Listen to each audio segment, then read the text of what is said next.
So I am going into a cave and I am finding my power animal in order to talk about this week's movie. I know that Tyler Durden would not agree with me on this action because he wants me to be where I am at any particular moment in time.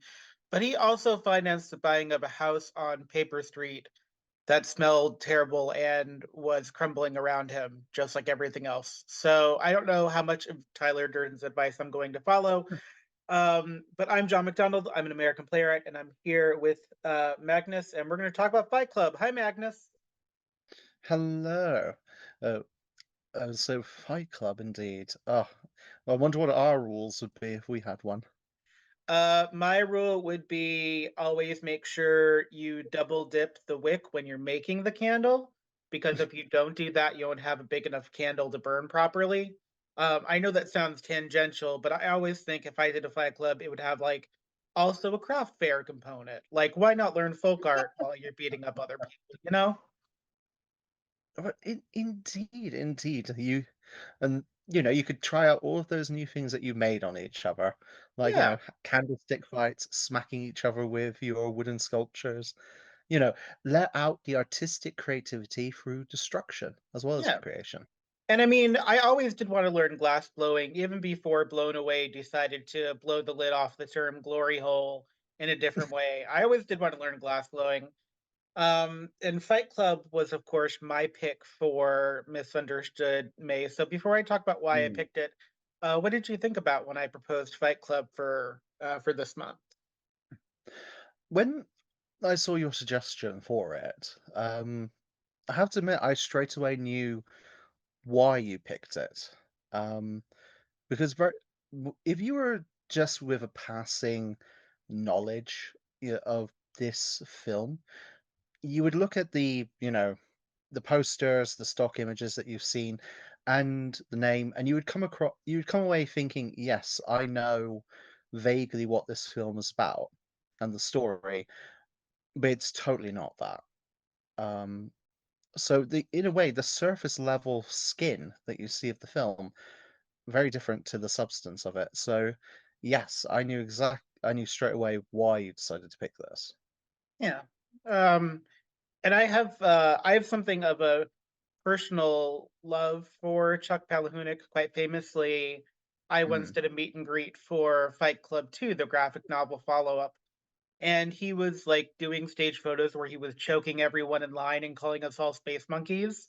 And in reality, I didn't want to be a space monkey. I wanted to ask him about what was going to be next up in the Damned trilogy.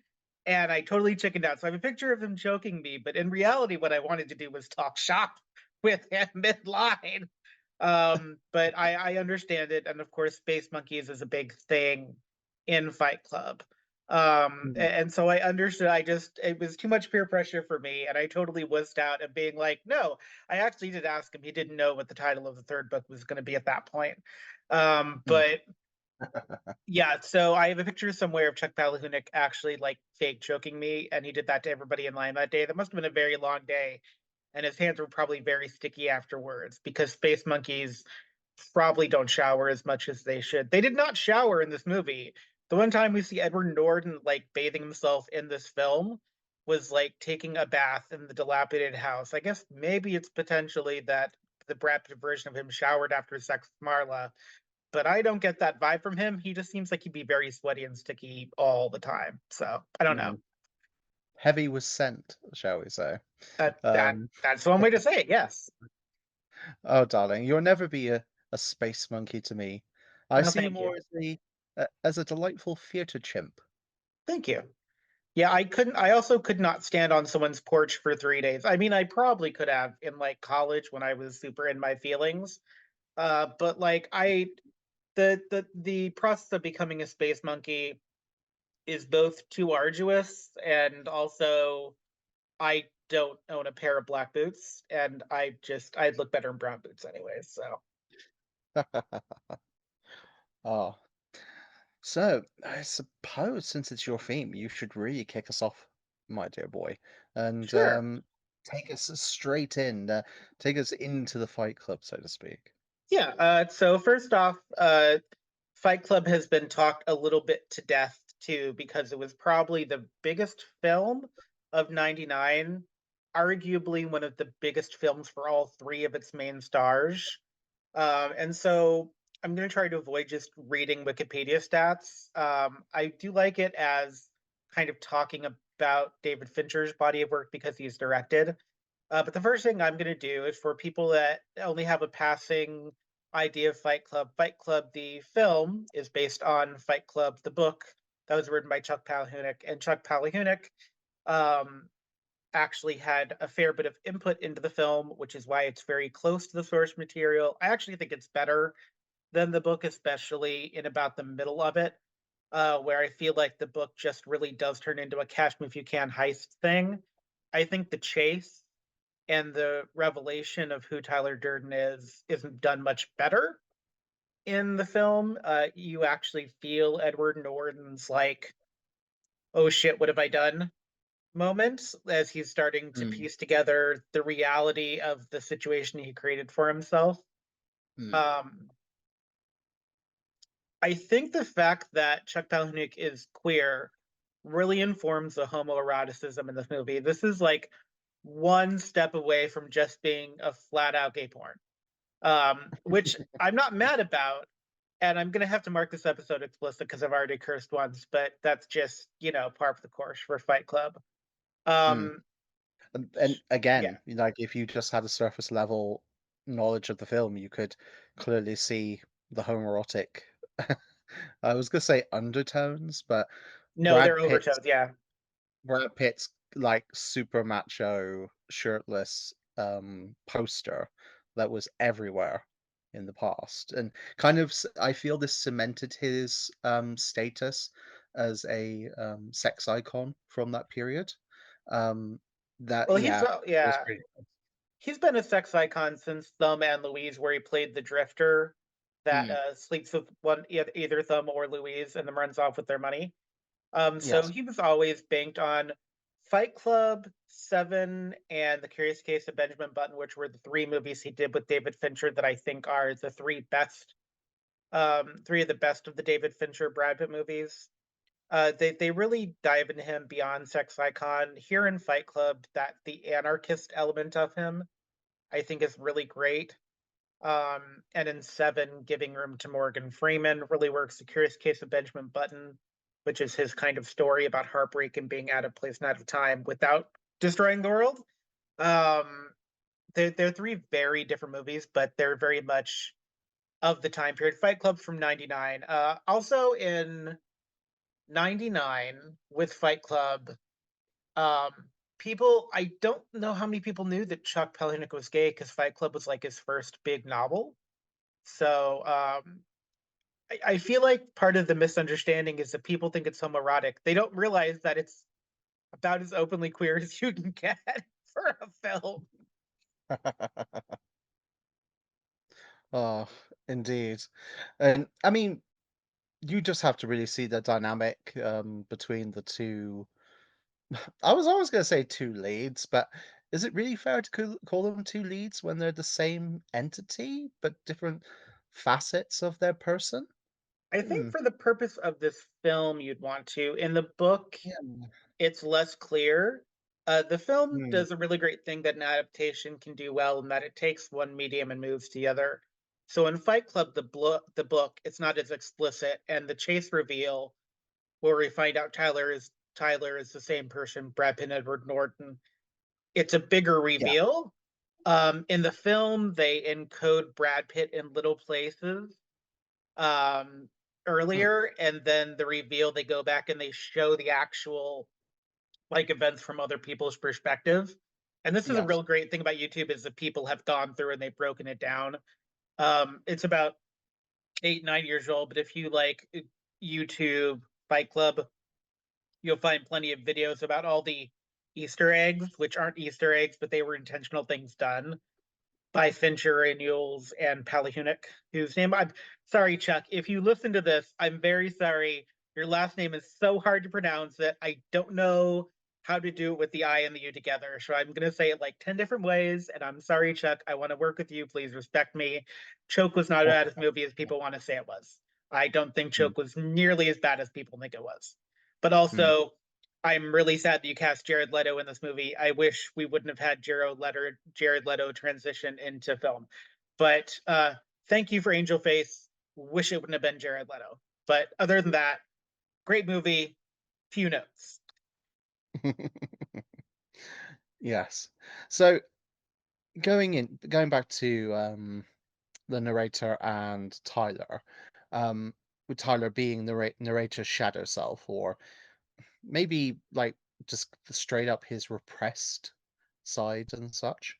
Um, I mean, there's something that you can really appreciate from that. I mean, in our modern day and age, with so much pressure on our shoulders for appearances and um, just how we interact with society as a whole, you do kind of get where this is coming from. That um, it's easy to sort of almost conjure this hidden part of yourself that springs quite vividly to life, um, to the point that it takes on a life of its own, really.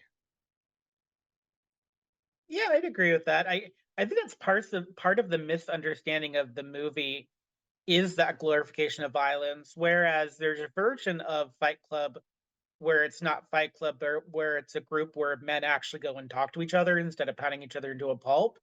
And I think Mm, something Chuck does really well is that in talking about violence instead of talking how much more damage that violence actually does. Because mm, the movie makes it seem real sexy and real gritty and real dark, and you get like the classic late 90s X-Men opening where it does like the brain frontal cortex pattern. Um, it really does glorify violence, but I yeah, think that was the intent, not to make it so yes, that people made it their personality, and then people made it their personality instead of saying, "Hey, maybe this wasn't the way." I mean, no, for Bob, Bob is a casualty of this violence, and he's just looking for a place to be and fit in.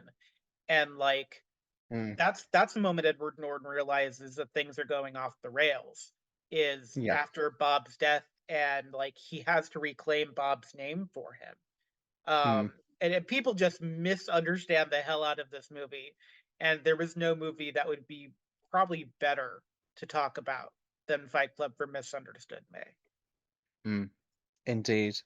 I, so I suppose I should ask you then, what do you think then are a few of the key misunderstandings that people have about Fight Club? I know we've been touching them already, but is there key points that you think that people don't really get initially about what the story is and what it's trying to say? Um, I, I it's really hard to explain without breaking down the movie. We're not doing a we're not doing a whole season about Fight Club because you could break down almost everything that happens in this film. I So I come from this weird place where this movie came out and it kind of broke fanfiction.net. This was years before AO3. Um, but this kind of dual personality, sexy anarchist Brad Pitt just captured the imagination across everywhere. If we'd had modern internet, it would have been inescapable. But you couldn't have made this movie in modern times. Nobody would have financed it. I think the big weird misunderstanding because I went to college where there was this Christian group that I was in that actually used Fight Club to examine versions of masculinity. Like they didn't go so far as to start a Fight Club, but they like used this movie to try to explain why Jesus's masculinity was so different and so great. And of course, now in America we have MAGA Jesus, who's essentially Brad Pitt, but um looks like the orange god they've created for themselves. Yeah, there's something really interesting about how people attach their own baggage about masculinity to Fight Club. Like, if I was less enlightened about myself, the line about the scene in the bathroom, I think, which is one of the quieter scenes, is actually probably one of the most compelling, where Brad Pitt and Edward Norton had this very intense, very intimate conversation. And at least one of them is kind of nude in the bathtub, but they're very open with each other. there's something actually very lovely about some of the masculinity in this film, about how even though Edward Norton has created Brad Pitt's character, Brad Pitt is quite affectionate toward Edward Norton. It's not always for great reasons, but the intimacy level and affection between them is really nice. Mm. Um, the conversation in the bathroom where Brad Pitt talks about, well, called my dad and I asked him, what should I do? Get married, have a house, have family. And it's this new version of that lost American dream. And even in 99, we were talking about this. It's much worse now, obviously. Uh, but there's something about people confusing the intimacy in this movie for what masculinity is. And I think Chuck knew that was going to happen. This is not the only Chuck Palahniuk story that deals.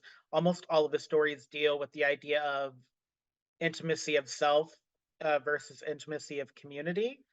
Choke does that, and the one where the one with the community with the paintings does that. The Damned trilogy does it.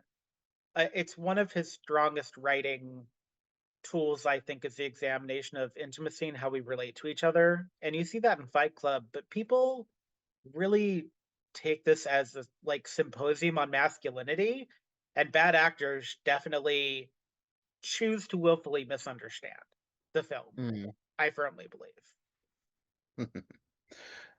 Yes, and indeed. I mean, the thing is, we're not trying to go too in depth here. There's a whole. We could do a whole um, session just on the psychology and the interplay. I think between um, the narrator and Tyler on how they relate to each other, all the different nuances and such. Um, Almost the two sides of the coin between the frenetic, violent, destructive outbursts and the more sort of like grounded, um, tender, emotional moments, as it were, um, between them and such. And we could always do it on that, but I think Yeah. we don't have enough time to cover all of that. But No, it's an interesting contrast to it see is it. too, because Edward Norton is really hurt by Brad Pitt's actions in this film. There's a couple of things that Brad Pitt does that Edward Norton's Tyler is really hurt by. And the scene in the hotel room where Tyler's like, I'm the person you want to be, so you created me. I know he's saying that, but I don't know that I necessarily believe that, because the pain in Edward Norton's voice when Tyler disappears and Marla stops by and he's like, Tyler's not here anymore, and Marla's more or less figured out that Tyler is schizophrenic, the Edward Norton Tyler. There is a loneliness and a need in Edward Norton's character that is so palpable. This is the same. So this is also the same year that he did American History X, and so Edward Norton really became this character of making bad choices and then trying to reclaim himself after making bad choices. Uh, Mm, in Fight Club, you really see Edward Norton open up what it means to feel alone and to feel really empty and to be looking for something. He does it's a little glib in the beginning, but when he actually loses Tyler, when he's confronted with the reality of a situation, that's why this movie is more powerful for me than the book in some ways, which is not always the case with the Palahniuk Project. Um, Edward Norton as the narrator, as like the outer version of Tyler in a lot of ways, is such a brilliant portrayal of sorrow and search. And it makes me kind of irate when people misunderstand this movie as just this symposium on masculinity and celebrate either the Fight Club aspect of it and miss the point completely, or they just focus so hard on the schizophrenia of it. But there's mm, so much to these two men and what they need from each other, what they do for each other. A lot of fan fiction satisfied that with them having sex, which obviously would be difficult to do because one is a figment of the other's imagination, or maybe is more. It's hard to say. If this was Stephen King, it would have been revealed that this was like the main god of the universe or something, probably. Um, but no, like the loneliness and the sorrow in Edward Norton's voice when he's standing outside his house and he's trying so hard not to talk about Tyler to Marla, who he's also kind of falling in love with. The heartbreak in his voice, the sadness in his voice, the loneliness there, I think is the center of the movie, and I can tell where Fincher's and Palahniuk's and Uhl's hand is in it, because Uhl's also did screenwriting Mm, for this. Jim Uhl's, this is one of his two credits that I could find. Um, there's something very beautiful about the grittiness of this movie, and it's probably why it's one of my favorite Fincher movies, but it's also one of my favorite Brad Pitt and Edward Norton films as well, and Helena Bonham Carter. mm, She's done some other incredible work, so like she's more of a stage actress for me in some ways, but yeah. mm. Indeed. I mean, just touching on it quickly, there's a good reason why this film remains a cult classic many, many years later, because in some ways it's far more intelligent and strong in its theming than a lot of popular movies that get released. There's almost a bit of a sort of indiness, I would argue, about this film in that sort of almost a little bit artsy in its focus on um, sort of loss and purpose and what do you do with yourself when you feel so sort of unable to find yourself, even yourself, within not just modern society, but feeling directionless and everything. And the way that that manifests in a very chaotic energy that then goes on to be self-destructive and then goes even further to be destructive in an outer way as well. Because the whole like chaos he's feeling inside begins to manifest, in I think it was Project Manhattan, they called the Uh, cult or Project something in the Mayhem. end? It's Oh, Mayhem. sorry. Project Manhattan is the Watchmen movie. Well, it's not Ah, one for one, but yeah. Pro Project Mayhem, That's a great movie to misunderstand to pair with Fight Club is Watchmen, by the mm, way. Like if you pair those mm, two, they have almost the same exact message, which is like Freddie Hilaire. Yeah, you could not make Fight Club past about 2005, I think, because all of the pot shots at consumerism Fight Club takes, like mm, they beat up on VW cars, they show Starbucks cups constantly to stand in for consumerism. They like defenestrate IKEA back when you could still put IKEA furniture together. You could not make this movie maybe 3 to 5 years outside of the window of when it was actually made. Um, and then you would lose all the wonderful quotes and the people that really found this movie and found the heart of it. Which is not to say that people don't have some other valid views about it, but for me, it's about mm, the heart of the film and the loneliness and what that means. mm. So would you taking the point you just made, would you argue then the film's not just interesting from like the story and the theming it's trying to do, but also sort of a capturing a moment in filmmaking from that particular era then?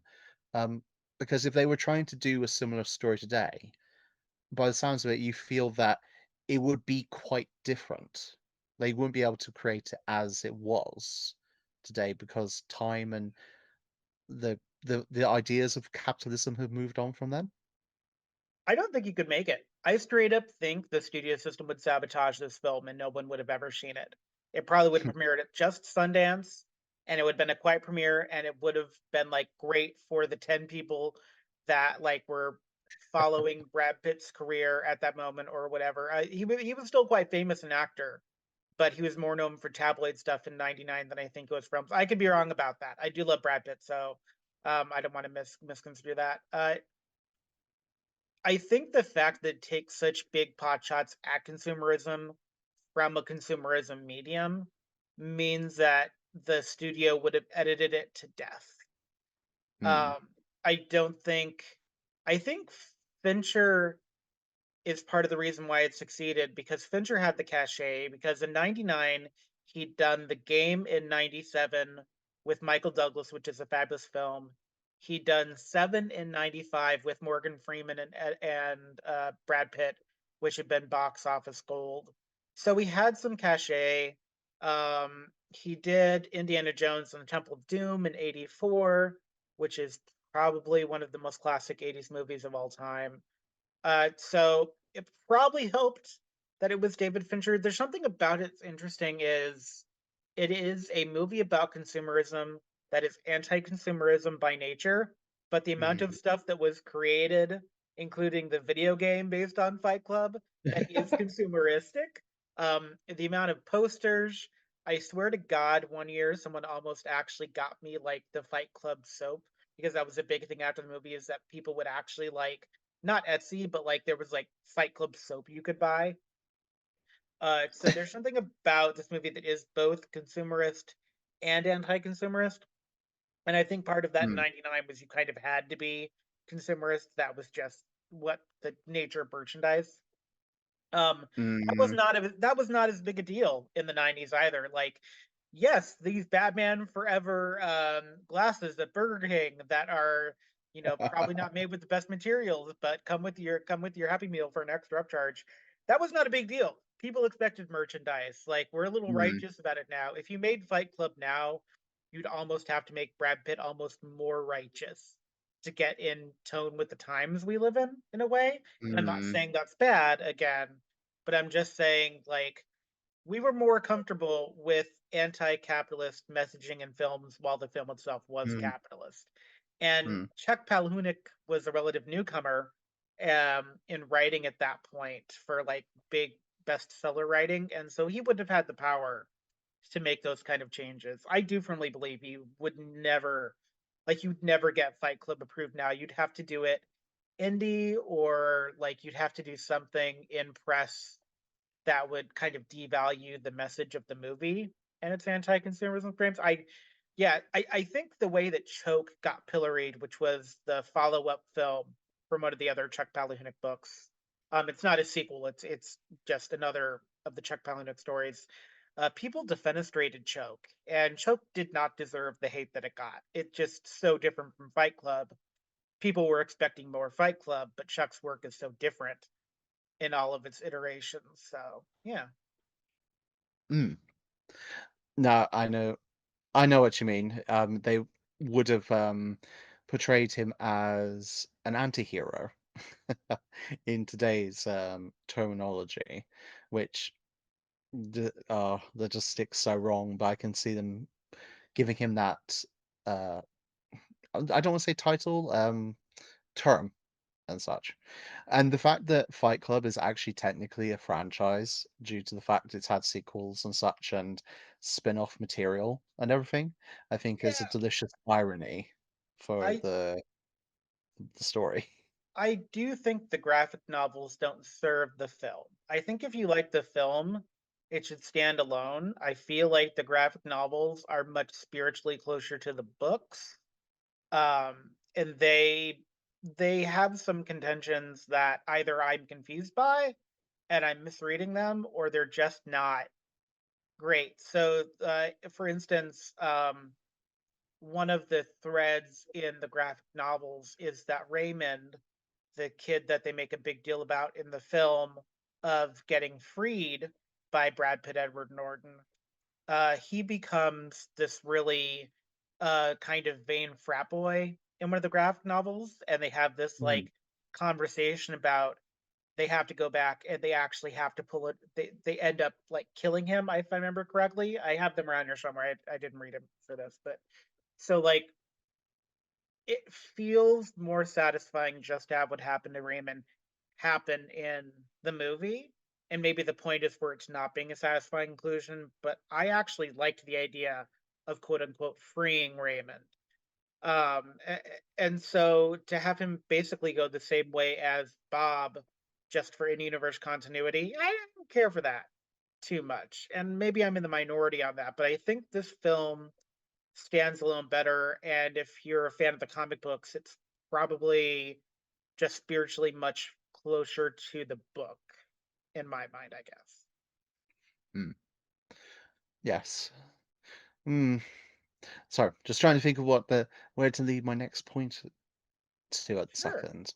Um, Uh, we could talk about some of the cinematography mm, of the film because this is a very late 90s film. So the montage will look a certain way, the lighting is a certain way. mm, Like I said earlier about the kind of X-Men intro, quote unquote, it's very much the same intro for the X-Men. I'm not saying it's bad, by the way. That's not like a mm, dig at the film. Yeah, I do find it a little strange because it's one of the very few like CGI'd, like heavily CGI pieces of film, but there's really good use of montage in this. I think mm, it's not pastiche, it's not the word I'm looking for, but just the way it's filmed, it's very competent, I think. mm, And it does get a little grandiose because again, late 90s. But I don't think that's bad. I actually think that works for the film. mm. Would you argue there's an element of claustrophobia enclosed in spaces at times? Um, Sort of like having Fight Club as an underground establishment, um, the the transition from the narrator's place to like a more rundown establishment and such, like the use of setting to convey um, more of their feet, like what they're trying to put in the scenes, so to speak. I think this movie had a big hard on for night. I think is what Mm, it is. Because a lot of the less remembered, less quote unquote compelling scenes happen during the daytime. But I think they're incredibly important scenes. I do think it's interesting in that in what you just said is so they basically Brad Pitt tries to free himself and free Edward Norton by blowing up the apartment with the IKEA furniture, which is talked about as though it's a tomb. It's like enclosed in cement. The only apartment that explodes is his because of how it mm, was constructed. And it's this soulless entombed place. His cubicle at his office is the soulless gray cubicle. Um, so it tries to go the route of we're liberating Edward Norton by putting him on Paper Street in this foul, crumbling, fall the House of Usher type thing. mm, But he's never really liberated. He always ends up at the broken into skyscraper watching the world being blown up, essentially. mm, It's an interesting dichotomy. I think the movie is more focused on shadow self and night than it is necessarily in close spaces, but that's an interesting read. I like that because you can read Paper Street is trying to reclaim nature because they start like growing a garden and they do things like making soap, but it's not, it's for nefarious purposes. So is it mm, reclaiming nature, I guess, is the question, kind of mm. thing. Like they Whereas, build their own bunk beds in the basement. It's like super cute. They actually buy the house and they fix it up together. It's a very queer. Like it's like two steps away from Archer having a B&B in the episode where his like best friend like tries to go in the land with him. It's a whole thing. It's actually adorable. Sans all the Project Mayhem stuff. mm, yes, and like all it's all like you were saying about the cinematography. It's all clear, like strong, um, like electronic lighting and such, almost harsh electronic lighting.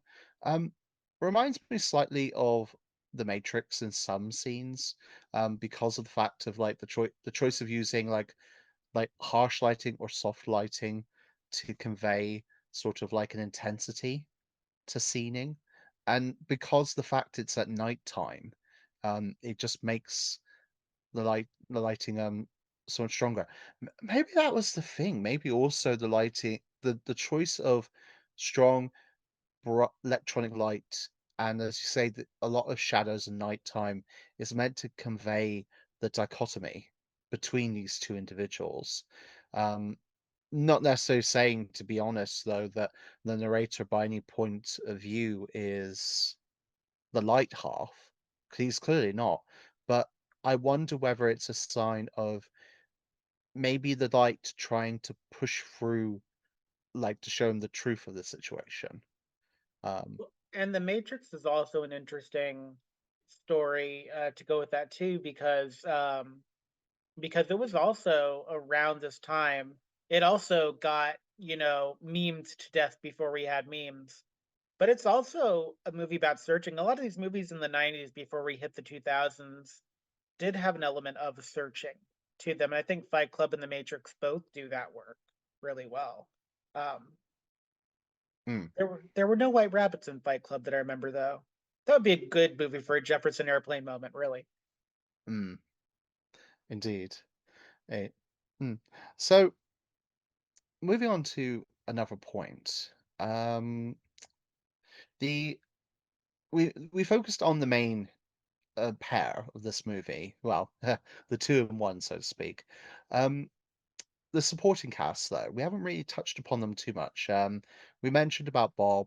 We mentioned about what's her name, Maria, Martha. Oh, damn it, Marla, what's her name? Marla? Marla Sorry. Singer, the thorn in Edward Norton's side. Oh yes, because he was going to those other like support groups and such They for were the both catharsis. tourists. Yeah. They were both tour I actually really love that as an iconic phrase, the idea of them being tourists at these support groups and Mm, her seeing his bullshit, but, like, not calling him out on it. And she does end up calling him out on a lot of things as, like, the movie progresses, and I think Marla's a really, like, an unsung hero of this film. Why don't we end here and come back and talk about it? Because this will go off in 2 minutes, and we can be done in an hour, I feel like will be good. yeah. We'll discuss meatloaf when we come back.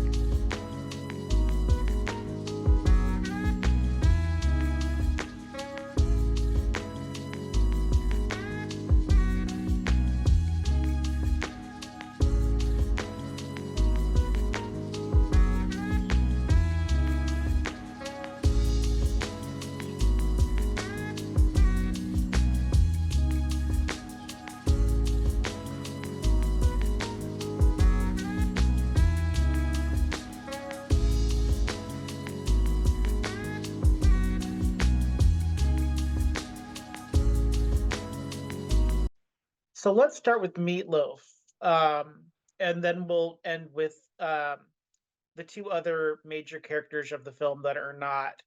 The Edward Norton's character, by the way, in the script is called Jack. So maybe better to call him Jack and then call Brad Pitt's character Tyler, but they never Mm. say that in the film itself.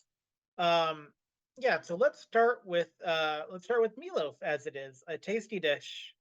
Um, Bob Paulson is one of my favorite side characters in the Fight Club universe, because this is a kind of character that shows up in Chuck Palahniuk novels all the time.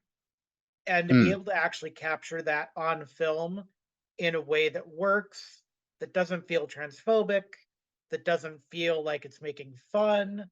Um, I think Bob Paulson, his name was Robert Paulson, as being one of the most quoted parts of the movie.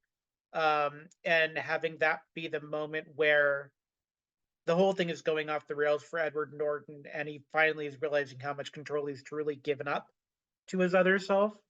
Um, yeah, Robert Paulson is an amazing character who's just searching for something, and in a healthier system, they probably would never found each other. But I actually think Bob and Jack were good for each other, and they could have made each other better as people Mm. if Tyler hadn't interfered. So Mm. Indeed. Uh, I suppose in a way, like Bob's purpose was to really be like the emotional anchor for the cast. I mean, it wasn't going to be the narrator. It was certainly wasn't going to be Tyler. Helen Bonham Carter certainly wasn't going to be either. Um, etc. So that, in a way, is why it had so much emotional weight. Um, so yeah, sadly, in a sense, his role was perfect in that. And admit I would love to see whenever Meatloaf appears when I watch something, I do enjoy actually seeing him because he was quite versatile. And he did quite a few different roles in his lifetime. Um, it's interesting to sort of like jump from seeing him in Rocky Horror to seeing him here and vice versa again. Yeah, he does a lot of fantasy work too in his music Mm, videos, especially the one which he plays like a beast archetype. And I would do anything for love, but I won't do that. So he was always game throughout his career to try things. mm, And I think probably it's likely that this was his most iconic and best role. This is the one he's certainly remembered for outside of his music. But mm, on stage, he was this frenetic, sweaty ball of energy because he really gave himself and everything. And I think you see that in Fight Club. For people that don't know, the gist of the book is that Robert Paulson had been a weightlifter, mm, and then through a series of events had been put on these hormone replacements, and so it had bulked him up and it had given him, and I'm gonna swear this is actually like in the book, it may actually be in the film as well. It gives him quote unquote bitch tits. Um, but the important part of that is that there's this moment where, and in the film it's a blink and you miss it. In the book, the moment where they first hug is expanded. Um, and the requiem about crying while pressed against Bob's body is made into this kind of much bigger mythological deal for me. And so I really do feel like Robert represents a world where um, Tyler as Jack becomes more self-aware and mm, caring, and maybe he doesn't start Fight Club and destroy the city and himself in the process, but I always feel bad for Bob because he was just looking for something. He just wanted to be better. Um, mm, I've always been curious. I've always wanted to ask Chuck about this idea of support groups because I feel like in this movie he pillories support groups a lot, but nobody in the movie that goes to support group that's not a tourist is it, I can't tell if it's like the idea that support groups don't work or what it is. And I've always wanted to ask, and that's the one question I should have asked when I met him. Maybe when I meet him again, I will. But I'm mm, curious about talking about what support groups don't do and exactly what that was for. But Bob is sort of mm. the face of that in this, and the woman that dies of cancer that looks like Meryl Streep's skeleton. I'm curious about that. Mm. I'm curious It's- about if the going to your cave, finding your power animal thing was supposed to work and then it gets interrupted. I don't know. I'm mm, curious about that. indeed. Well, there you go then. This has prompted you to have something even more to discuss with him when you have the chance. That's all So, Chucky Boy needs is me coming up to him and being like, "I know you're doing a Fight Club musical. Tell me about the support groups." Because there is uh, apparently going to be a Fight Club musical at some point. Probably be done oh, by the same people interesting. that did American Psycho if they don't have their current version from that. But Brad Pitt and Edward Norton will not be reprising their roles because, according to I think it was Brad Pitt, you quote unquote, neither of us can sing, so you probably don't want that. But they should definitely be in the musical in some form. My Um, my dear boy, Pierce Brosnan was the highlight of Mamma Mia, the film for me, when Highlights he not the started word I'd singing his use. mottos. He certainly was trying to be Tom Waits. That is what I would say about Pierce Brosnan and Mamma Mia. Um, but we can talk about the Fight Club musical when it happens, not if but when, because it's promised. And I think it can work because people love American Psycho the musical, so anything is possible. Mhm. Um, Mm. let's see. Um, so I want to touch upon the other two members of the cast we mentioned as well. So there's Helen Sure. Bonham Carter's character as well. Oh, before we do that, I want to talk a little Oh, bit about two of the other people because there's a whole bunch of people in Project ooh, Mayhem we get little glimpses of. oh, go Um, ahead. I hate Jared Leto's thing as an actor where he goes way too method and he uses that to excuse being bad. Jared Leto as Angel Face is an interesting side character because this is not full on homoeroticism. This is homoromanticism. I Mm, really firmly believe, and I don't know if this is true. This is something else, Chuck. I think someone needs to ask Chuck if they haven't because I didn't read any interviews. I think Angel Face, Jared Leto's Angel Face, is Jack's kind of repressed homosexuality that he can't speak about. I think it's Chuck hinting at bisexuality or pansexuality for the main character because Jack is someone you can print on. It's sort of it's coming of age tale in the vein of The Graduate, and The Graduate was something you can imprint on. And so I do wonder if in beating up Angel Face, who's supposed to be the most attractive Fight Club recruit, um, that it's like that commentary on, seeking freedom but not getting it. And I think it's mm, actually, as much as I have digs about Jared Leto, I think Angel Face is a really important character. Um, and I think that that is where the film most grapples with the assumed sexuality of the narrator.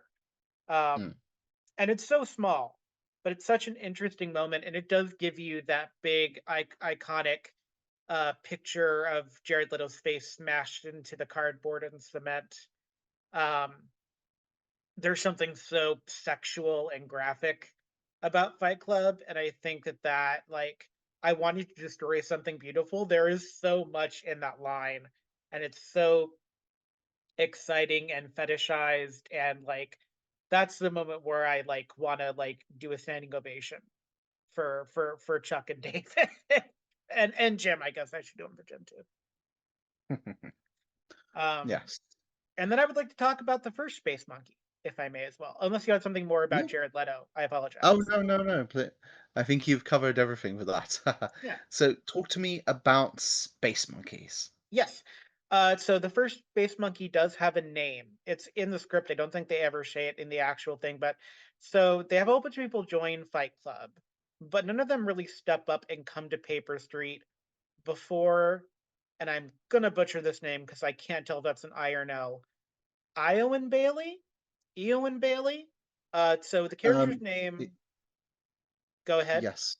I was gonna say, people might recognize him in more recent times as Elon Bailey played August in Once Upon a Time. At least that's Yeah, not where I know him from. yeah, I was gonna say he looked familiar. I couldn't place him, but yeah, so his character's name is Ricky. Um, he starts off the space monkey thing. He's the first recruit that comes in. He's the first one to stay on the steps of the porch for 3 days, which is an arbitrary but also mythological god thing that Edward Norton's fever brain Tyler Durden thing comes up with. Um, Ricky's the first brainwashed space monkey. We get that great montage thing of him shaving his head and then going and yelling at other recruits to get them to come in. Um, I really think he sets the second half of the movie in motion, and it's a very small thing that he does, but he's there for Bob's death scene. I'm pretty sure he's the one that starts the his name was Robert Paulson chant. He's not at the end of the movie, tellingly enough. I don't think he's there in the Project Mayhem skyscraper delivering Marla. I can't remember exactly. Um, but he's sort of the canary in the coal mine in a way. And like his face in the shots of when he's getting yelled at by Tyler and Jack and telling him to go away, the emptiness in his face, like you can tell he's got nowhere else to go and he's prepared to do anything to be there and be their disciple. Mm, And that must have been so difficult to pull off to show that much like helplessness, but in this like impassive mask. and I just could not do a Fight Club without giving a nod to Eowyn Bailey as Ricky. I think it's an important task, and you can't have anything happen on Paper Street without the space monkey, without being able to ramp up the stakes and to give Tyler more power, which is Mm, exactly what Ricky does. And interestingly, we never see like. So this is one thing American Horror Story, their political season, did that kind of bugged me. The automatic assumption of homosexual sex, because that was the way that the head the blue haired guy controlled the male cult, was that they could only have sex with other men or they couldn't. um Something interesting is Tyler Durden doesn't give rules about sex. We never see it, but like I feel like his cult had a better handle on things because he at least had them build bunk beds and guard. So that's mm. it's one up for Fight Club, really. um Anyways, Ricky Indeed. was a really important character. I really wanted to talk about him Mm, because there are other members of Fight Club, and of course, there are people in Fight Club all over the world. That's how it works. But Ricky was important, and mm, the Marla's a very important character because she is both exemplified for womanhood, but she's also like this perversion of womanhood on purpose. mm, Chuck does not write characters like Marla Singer. Marla Singer is a wholly unique character mm, in the Chuck Palahniuk universe for me. Um, I don't know who else could have brought. Helena Bonham Carter did this great thing where she actually had her makeup artist do her makeup with like non-dominant hand to show that Marla doesn't really know how to apply it. Potentially, I think is what mm, was said once. Um, Marla is not just a tourist and a match for Edward Norton. She's also deeply caring. Like when she realizes he's a schizophrenic and something is going wrong, she actually she reaches out to him, and it almost mm. does break the spell that Brad Pitt has on him. It's I don't even know what to say about where Helena Bonham Carter went for this, but the Mm. movie doesn't work without Marla. Like it doesn't work if it's just the two dudes. Like you actually really need Marla. Yes. You need you need those external factors in order to, if it was just the two of them in a sort of like a weird seesawing motion back and forth between them, it wouldn't work. Um, you needed these external characters to like really exemplify different elements of the film and such. And like, one in a way, what you were saying before about how Jack is at the end looking so lost and such.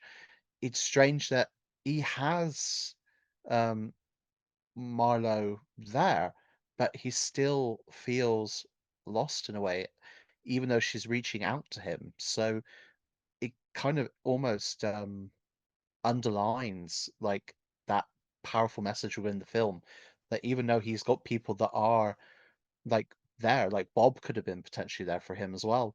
Like maybe he is too far gone within, Tyler's pull, even though he gets rid of Tyler, although technically by the sounds of it, something happens to bring him back for Fight Club 2, but that's a whole other Yeah. thing. Well, Uh, and this is my big issue with the comic books. This is what made me very angry. Basically, they get him on medication so he doesn't see Brad Pitt version anymore and he's just himself. He gets a normal job. They move to the suburbs, which fine, I don't buy that. But then Marla switches out his medication for placebos so that she can have sex with the Brad Pitt version of him again. And so he doesn't start blacking out, but his insomnia comes back. He doesn't know why. And so Marla brings the Brad Pitt character back in the universe, basically causing more destruction so she can have sex. And like I'm having trouble reconciling this version of Marla from the movie with the version of Marla that ends up in Fight Club 2, the graphic novel. Because that's not mm, the Marla that I think about. Like that's like a regressed Marla from the beginning of the movie. essentially. Yes. And it bothers me tremendously Mm. that was something that happened. And like I try not to be mad at Was it Chuck for things he does, but I'm like tremendously bo- bothered by that idea. so Chuck it was Chuck that was writing the graphic novels sequels as well? He has a partner that he writes with, but he also like wrote himself and his like writing group into Fight Club 3 or Fight Club 2, and I'm like, I'm not a fan. I'm not a fan of when people do that because that's what M. Night Shyamalan does, and it's what Stephen King does. And you know what? I don't like it when they do it. I don't like it when Chuck does it. It's Mm. not bad. He Yeah. makes some nice commentary about constructing the universe, but like Marla was much smarter and more empathetic than the follow-up graphic novels gives her credit for. I Mm. think Marla says something like she says like, Mm. "What do you mean?" And she says it in this voice when she like the breakdown when Tyler's gone away and like she's there standing in the garden. She, and they have that conversation where she's figuring out that Brad Pitt doesn't exist or that Edward Norton is schizophrenic. Like as an emotional center of that movie, and also as sort of the nod to Rebel Without a Cause, which is one of Mm. the two films that this gets kind of hailed at and was very pointedly um it was very pointed for David Fincher to point to. Marla's a very caring, empathetic person. I cannot in any universe believe that the sex with Edward Norton would be so bad that she doses him so she can get Brad Pitt back. Like, I'm sorry. Like, I don't it makes me angry when I think about it. Because they Mm. Yeah. made each other better and she Mm. confronted him and like Mm.